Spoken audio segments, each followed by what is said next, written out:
Read all the stories about BYU sports no one else has heard. Go to KSLSports.com for exclusive columns by BYU insider Mitch Harper.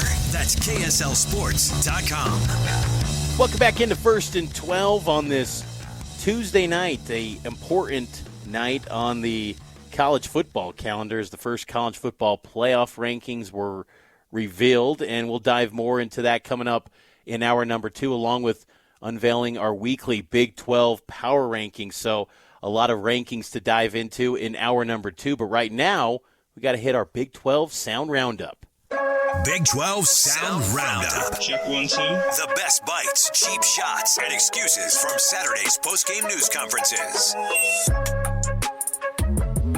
All right, so here's what it looks like across the Big 12. Of course, you have steady teams right now. Texas Tech is one of those. Utah's starting to come up and show people what they're made of, and we know what they're made of.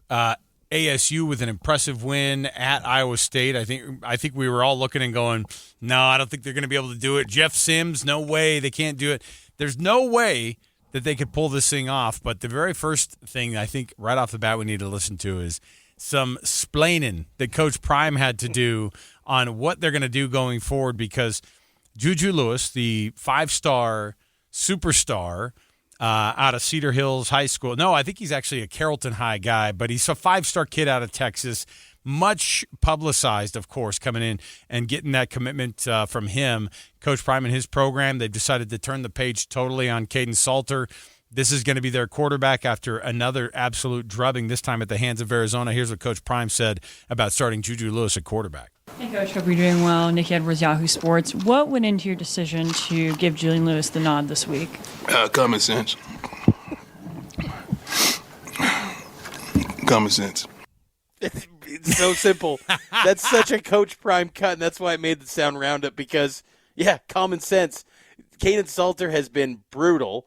He was bad, and then it's just been a mess for Colorado. And Who was the dude who started like week 3 or something like that? They're like, he looks good. Whoever the guy was before Juju Lewis, I can't even remember his name at this point. This is how Ryan bad Staub.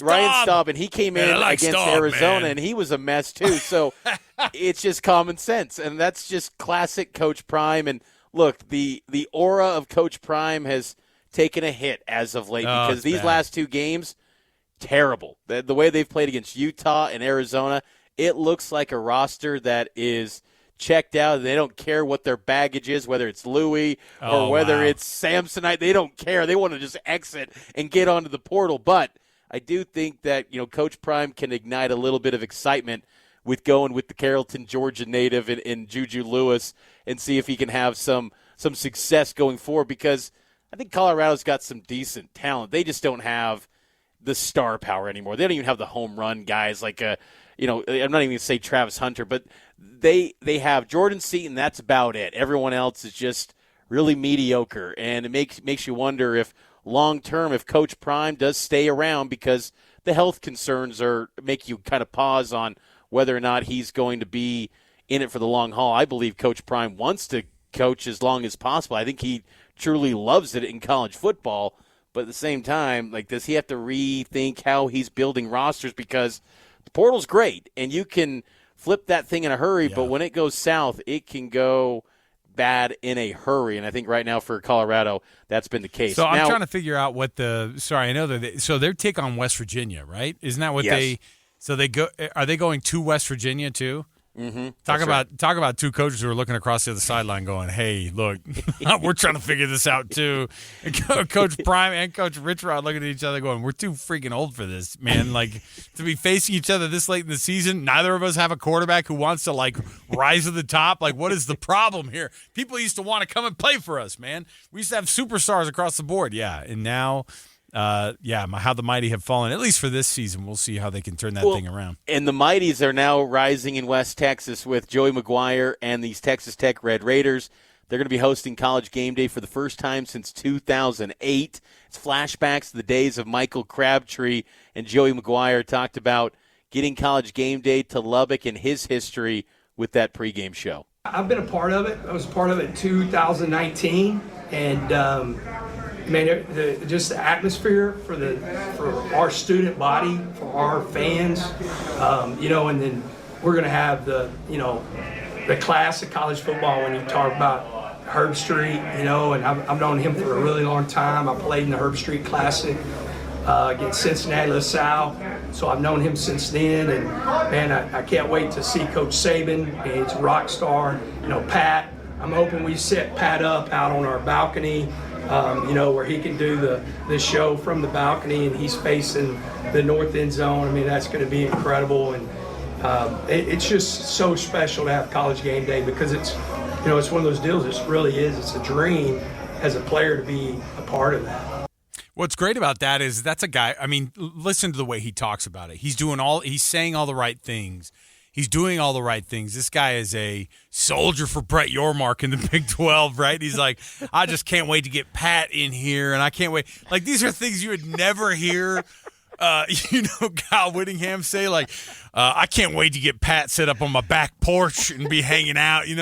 This guy has owned it. He's the man. He's awesome for the conference. And I'll tell you, to have the success that they're having, I'm tickled with it because I think that Joey McGuire is the kind of guy that is a perfect dude to be able to handle all of it. He understands every bit of it from top to bottom. And, man, it took a minute, Mitch, right? Like, this is a guy who – he comes out of Crowley High School, which is like, superstardom in Texas as a high school coach, and everybody's looking at him going, you better figure it out because coaches who go from the high school ranks into the college ranks, they don't get it right very well. And it took him a minute, but I think Joey McGuire is perfect for this program, certainly perfect for a program that is, inheriting the earth, so to speak, and then having to pay out the players with that same inheritance.